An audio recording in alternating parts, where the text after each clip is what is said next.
evening, Packers fans. Aaron Nagler here with your Packers Daily Chat, coming to you live on the Cheesehead TV social channels. It's Tuesday. We are a week away from the return of Packer Transplants live here on Cheesehead TV, and a week and a day away from the start of training camp. Ooh, can you feel it? Can you feel it, people?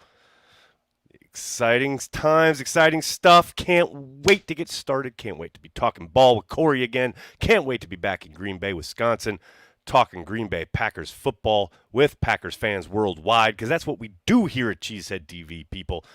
Hope you're all doing well wherever you are. I want to give a quick shout out to our good friends over at Ticket King before we get started. That's right. If you want to watch the Green Bay Packers play football in 2023, utilize Ticket King, people. Head to the Cheesehead TV website or our app. Go to the schedule. You'll find individualized links for each and every game, preseason, regular season, home, away. It doesn't matter. People, don't use Ticketmaster. Don't use some of these national brands. Use a company based in Wisconsin since the early 90s. Hell, they got a spot right across the street from Lambeau Field if you're in town. But if not, no worries. Just use cheeseheadtv.com. Like I said, either our website or the app. The schedule will get you there. Or just use the link in the description of this video. Use Ticket King, people. You know you want to. You know you want to see the Packers play, and that's how you can do it. I'm telling you, folks. And you know what you should really do if you want to. If you're a serious, diehard Packers fan, you should do so while carrying your official Green Bay Packers yearbook, which you can get if you head to packersyearbook.com and use promo code CHTV for 10% off. That's packersyearbook.com, promo code CHTV for 10% off. Do it, people. You know you want to. Because you're diehards. That's why you're here. It's still summer. It's hot as all get out here in New York City. I'm just counting the hours until I get on a plane and get out of this somewhat of a hellhole. I'm not a fan of New York in the summer, but can't wait. Can't wait to be at camp.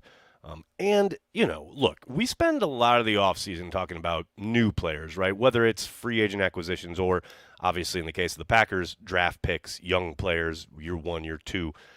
It's all very exciting. But today I wanted to focus on a handful of guys. There's really just like three, maybe a few others that you could probably put in this category where they've been hanging around for a while. They've been in the organization. They've been in the program, so to speak. And it's pretty much time to put up or shut up. It's a time where these guys are probably going to have to ascend. They're probably going to have a pretty damn good training camp, or they're probably on their way out the door. And then it's no knock on them. I'm not saying they're not talented. They all are. They wouldn't be in the NFL without talent. But, this is a team that is going through a pretty significant roster reset. And there are a lot of young players that are going to be vying for playing time. And if you're a guy who's been on the roster for a while and hasn't really shown up or made a case for yourself or been able to crack the rotation, so to speak, this is a camp where things could get precarious for you. And I start with Shamar Jean-Charles, who, former fifth-round pick, a guy who I thought at this point would have ascended to maybe not, a starting role, but I would have thought at this point you'd see a little bit more out of him in regards to fighting for a spot in the nickel rotation, right? The nickel spot. He's been utilized in camp the last couple of years along the interior of the secondary. I thought 2 years ago that he was ready to kind of vie for playing time, but it never really happened. Now, to be fair, an ankle injury did limit him last year. He played in just 6 games, but he did play a lot of special teams, which is where, if he's going to stick around, he's probably going to have to fend off this youth that we're seeing kind of injected into the roster. There's no secret. If you're a young player, special teams is your way onto the 53-man roster. John Charles could be an impediment in that regard if he balls out on special teams. He played 44% of the special team snaps last year, as opposed to just 3 total snaps on defense, which kind of shows you how much trust or lack thereof there was in John Charles doing much of anything from scrimmage. So here's hoping. I still see the upside. I still see the athleticism. I understand why the Packers liked him, but it's time to put up or shut up. There's no question about it. Another player in that category is Jonathan Garvin. Justice I was talking with Justice a couple weeks ago, and he was joking, like, why is he on this team? And I think you can see when he plays that, his physicality, he obviously knows the system. He's assignment sure. I'll give him that, and he's got some brute strength, and that does help him hold up against the run, probably better than a lot of his other teammates. Um, you know, that said, he played in 14 games last year, minimal impact when he did. Uh, he did contribute on special teams, but hit and miss here or there. He wasn't a stalwart on teams by any stretch of the imagination. Um, I will say he was a healthy scratch 3 times last season, and that never bodes well. Again, on a team that is going to be rotating guys early in the season, given Rashawn Gary's situation, maybe that helps him. But I don't think it's a foregone conclusion. You're going to have some guys, some undrafted free agents who are going to be trying to make a name for themselves, and not only from scrimmage, but on special teams. Again, a place where Garvin didn't exactly excel. He played, and I think he played fine. He held up well. But it's not like he was a special team standout or anything. So he's a guy where it's time. He's got to put up or shut up. No question about it. And then the last pretty obvious one, I think, and if you're talking, it's time to finally do it or time to cut bait, it's Darnell Savage. And look, a lot comes with being a first-round pick, a lot of expectations, a lot of opportunity, and there's no secret. Last year was not a great year for Darnell. He got benched. Basically, everyone talks about him getting benched last year. He got demoted twice. He went from basically a frontline starter to only playing in the nickel to only playing in the dime. I mean, he just kept getting less and less responsibility. And that's not a great sign. Now, I do think there's still a lot of talent there. And I understand his game is never going to be physicality, right? Like, he's always been a pretty poor tackler, but that ramped up last year. That was unacceptable at times. The Tennessee game comes to mind. Of course, that is the game where he finally got basically sent down. He's got to embrace that part of the game. There's no two ways about it, especially in a defense that asks those safeties to be somewhat interchangeable. You can't be a liability in that regard. So if there is a guy who's the poster child for it's time to put up or shut up, it's Darnell Savage, especially considering what the Packers have done contractually as far as giving him that 5th-year option and then adjusting his contract even after that. This is the season. It has to happen. And there's no two ways about it. And I do, like I said, I do think there are a couple guys who probably you could argue all maybe somewhat fall into this category. Innis Gaines kind of jumps to mind, although he did miss basically an entire season with injuries. So it's hard to say, they've kind of wrung out all his talent already. I do think it's an important camp for him, but I don't think it's kind of like put up or shut up time for him. The other one I kind of toyed with putting here, but I'm not going to. Not just yet, probably not maybe next year, but is Josh Myers. I don't think there's any secret when you're a Packers fan looking at the inconsistency they had at the center position last year, knowing they could have taken Creed Humphrey and knowing that they chose instead to take Myers would tell you they have some real faith in this kid. And I know he's coming off a season where they're treating it essentially as his rookie year. I think Butkus referenced that in the offseason availabilities. They see a guy who they think could play at an extremely high level, and they expected to grow and develop into a premier starter in the league. Last year, you could definitely see it in pass pro. You can see the game, how he is an athlete, and he definitely has stretches where you see the promise, right? But I don't have to tell you guys, you also see stretches, especially in the run game, where not only is he being manhandled by some of the bigger, stronger, quicker defensive tackles in the league, there are just way too many instances where there seems to be kind of a lookout block, like, oh, look at who, I thought you had him, whether that's miscommunication between him and the guards, whether that's something that the defense is doing to confuse him, I don't know, but there was way too much of it last year, and it's just got to improve. But again, because of the fact that he was taken where he was taken and the fact that he is still so young and has not played a ton yet, I don't think he's quite there in the put up or shut up category. Quite yet. But I'm anxious to see what happens this summer. Hello to everybody in the comment section. So good to see everybody. Hope you're all doing well.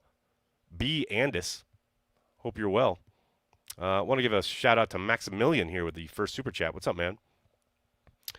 Who's the least secure between JRJ, Yash, and Myers. That's a good question. In terms of like their straight up play, I would say Myers. Um, now what will be interesting is with Runyon, you never really know if someone jumps up in camp and kind of makes a case for themselves, and all of a sudden you're splitting reps, right? And then all of a sudden someone's kind of outplaying you, and then you could lose your gig, right? I don't think he's getting cut. I tend to think he's probably still going to win that job and probably get an extension, would be my guess. Um, but as far as Yash, like, I think he's got a spot on the team. I don't think there's any doubt that he'll most likely be given every opportunity to win that right tackle spot, and I think he does. Right now, you talk about going into next year, that's a whole other ball of wax.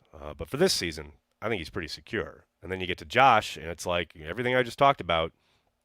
There's every possibility that Zach Tom or somebody else, who knows, maybe Sean Ryan comes in and just kicks ass. And I don't think that's going to happen, but you never know. So I would, of those three, I'd definitely say Myers. Mimsy, thanks for the super chat. Who is your all 21st century Packers O line? I love these live questions because it's like, man, I don't know, I gotta go look at it and kind of look through everyone who played and trying to whittle it down. But I will say, um, when I think of that question, one of the first names that pops into my head is Mike Wall. Um, just because of how much he improved exponentially through like that first stint at tackle, and then when they put him inside, he was just like a revelation. He was kind of reborn, and he became, just a fantastic player. Josh Sitton leaps to mind. Bakhtiari, obviously, and a few others, but it's just a tough question, man. There's way too many kind of variables and things I'd have to kind of pore over and look at. Maybe I'll get to it sometime this season. Doubtful, but maybe. Vex, thanks for the super chat, man. Green Bay area meetup planned? Not yet, Vex, but we will most certainly have one. We had one last year during camp, and we will most certainly have one this year. Last year, I believe we were at Anduzzi's one evening after practice, and that was a lot of fun, and we had a lot of people show up. It was a good time. So definitely be doing that again. Just watch the socials. I'll definitely talk about it here on Daily, so you definitely won't miss it if you're around. Badger Trio, thanks for the super chat, man. I hope we sign Gary in camp. Scared if we wait. Oh, scared? Why would you be scared? It's not gonna. The lack of a contract extension for Rashawn Gary is not going to jump out of the closet at you at night, man. No reason to be scared. I hope they sign him sooner rather than later. I hope he gets what he deserves. It's always tricky when you're signing a dude coming off an ACL injury. That's a tough, it's a tough wicket, as some might say. I suspect they probably will. I know it's very easily said, much harder to do, and I don't think there's anything in Rashawn's camp that would tell, obviously you want the security, you want the long-term viability, but you don't want to take just any old deal, right? Every possibility he comes back maybe halfway through the year, wrecks shop, and shows like how fantastic he is, and maybe he can hit the open market. I mean, for him, that'd probably be a dream. Now, the Packers would have the franchise tag available to them if they can't get a deal done. Of course, that's where things get tricky. But, I suspect something will probably get done sooner rather than later, would be my guess. Tonezilla, thanks for the super chat, man. Chances Malik Heath makes the 53. I like his upside. It's hard for me to buy into the Malik Heath hype only because everything he's done so far against NFL competition has been in shorts. Very interested to see how he holds up once those pads come on. But, history is littered with dudes who looked all world in shorts and T-shirts and then just completely disappeared when the pads come on. So I'm pulling for the young man. Don't get it twisted. I'm only the best. Rooting for him. Hardcore. But he's got a long way to go. Long way to go. Now, I will say this. If we get to a part of camp, say 10 days in, right, and you've seen his name mentioned after the pads come on with regularity, say, Wednesday, Thursday, made another play on Friday, family night, had a couple nice catches, blah, blah, blah. If he starts building something and getting momentum that way, as far as keeping his name in the conversation, he's got a chance. Now, None of that matters if he doesn't ball out on special teams, like at all. That is his key to the roster, without question. But he's also got to make it worth their while to keep him around. Lewis, thanks for the super chat, man. Do we sign a free agent edge given 52 injury and depth? Well, they did. They signed Hollins, Justin Hollins, who came over last year from the Rams. I believe they picked him up off waivers, and then they signed him to a deal this offseason. He played quite well for them, actually, down the stretch last year. So if you're looking for a, quote, free agent, that was kind of the guy, right? I doubt they go anywhere else. They've got Enigbare coming up, who had a really promising kind of second half of the season last year. Obviously, Preston Smith is there. Who knows who jumps up from either the rookie class or the undrafted free agents. But I'd be very surprised if they made a move there. But don't sleep on Hollins. He looked really good last year. John, thanks for the super chat. Who is one Hall of Famer from the past who would struggle to be relevant now? I saw people saying, Jerry Rice wouldn't be an impact wide receiver in today's game. Okay, John, I'm glad you asked this because holy cow, do I got some things to say here. This reminds me of every idiot who talks about Bart Starr and not holding a candle to whoever in today's game, usually Tom Brady, but whatever. Like, okay, this Jerry Rice thing, at first I thought whoever it was that was tweeting that was like, Jerry Rice at the age of 60 or whatever wouldn't hold up in today's game. Well, no shit. Yes, I agree. But now I'm trying to, was that the thesis? Because I didn't care enough to go explore it on Twitter. But if the thesis is Jerry Rice in his prime couldn't hang in today's NFL, you can safely set that person to ignore for the rest of your life. The idea that Jerry Rice in today's game afforded all of the advances in both like nutrition and medicine and workout ways and gear and etc. You don't think Jerry fucking Rice, one of the most competitive humans to ever step on a football field, wouldn't have taken advantage of every single thing on offer to keep and gain an edge? Kids just say anything, man. It's just so ridiculous. It's flat out disrespectful. And that's what I always talk about Bart Starr when people are like, oh, yes, Aaron Rodgers, miracle worker on the field, amazing player, quoting himself, arguably one of the greatest players. Okay, slow down. You give Bart Starr everything that was afforded to Aaron or Brett or any of the modern guys. You don't think Bart fucking Starr would have taken advantage of all those things? Like, I understand comparing eras is a fool's errand as it is, but to denigrate Jerry Rice like that blows my mind, and it only tells on yourself. Not on you, obviously, John, but whoever's making this stupid fucking statement. All right, now that John's got my blood going, what else we got going on here? Oh, look at this. We got Adam with a Zach Tom Bombadil reference. Zach Tom Bombadil season. I love it. I love it. I've told you guys this once already this offseason, but I will say I continue to maintain that my one goal in training camp this year is to ask Zach Tom if he knows who Tom Bombadil is.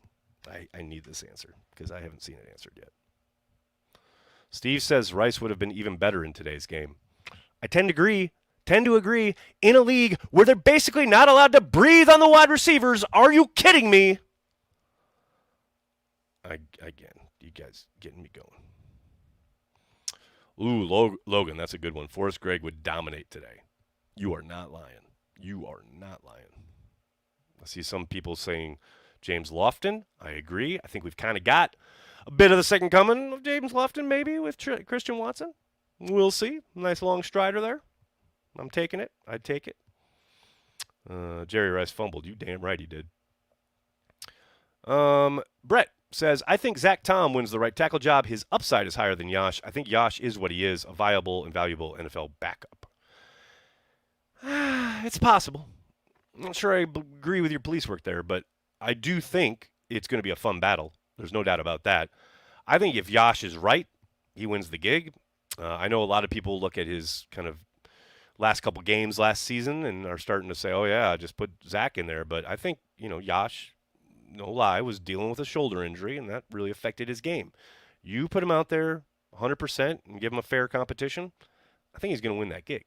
Now, I'm not taking anything away from Zach. But I do think Zach probably belongs along the interior, and I think Brian thinks the same thing as well. We'll see what the coaching staff thinks. We shall see. Um, Joseph, thank you for the super chat. Happy Tuesday from San Jose. Thank you for all you do, King Nags. All right. There is no monarchy here at Cheesehead TV. There are no kings, sir, but I appreciate it. That is very kind of you. What else we got? Simon, thanks for checking out the stream on Facebook. 2022 draft class from Goot is looking great so far. Enigbari led all rookies in pass rush win rate. I think he can take a major step and earn himself a lot of snaps. What do you think? I tend to agree, Simon. You always wary, though. You know, I've talked about this a lot here on Daily throughout the summer. This idea that there's nothing is a given. You know, I think I mentioned this on Andy's Pack a Day podcast on Monday. If you haven't checked that out, highly recommended. But, you know, we want these guys to take that step, right? Especially from year 1 to year 2. But, man, it's never a given. Everyone thought Eric Stokes, he had such a good, promising rookie season. Oh, he's going to hit the ground running. And then week 1 happens. And then the whole first month of the season happens. And you're like, what happened? Oh, I thought he was going to take a step forward. It's not a given. And now, look, I loved what Enigbari put on film last season. I think the Dallas game and the Tennessee game should have you really excited. But, man, he's the one who's got to do it. He's the one who's got to put in the work, right? And I'm not saying he's not. I obviously have no idea what he's doing workout-wise or preparation-wise throughout the offseason. But that's where it happens. These guys, and then long-term listeners and viewers know what I'm going to say here. It is down to you as the player. You know, the coaches will put you in the position to succeed. But, man, it is down to you. If you have a promising rookie year, you have an opportunity to really build on it and create your role and your kind of career in the NFL if you choose to. Or you can just try and get by in what you did and your athletic ability. And some guys do for a little bit, but it's never never that proverbial jump, right? And if he takes that jump and if he does the work, I think he could be a pretty damn good player in the league. No question about it. So I'm with you. I'm excited, but I got to see it. He's probably a victim of a little bit of my reticence to get excited about anything regarding the defense because I'm telling you, fool me once, won't get fooled again. Vex, thanks to the super chat, man. When Rodgers came into his own, I thought he would be infinitely more successful than Favre was. Now I don't know. Well, look, I think there's zero question that Rodgers was a better quarterback than Brett was. I think they were in wildly different circumstances as far as being young quarterbacks put into the starting role, right? But I don't think there's any doubt that Aaron was the better player, better quarterback.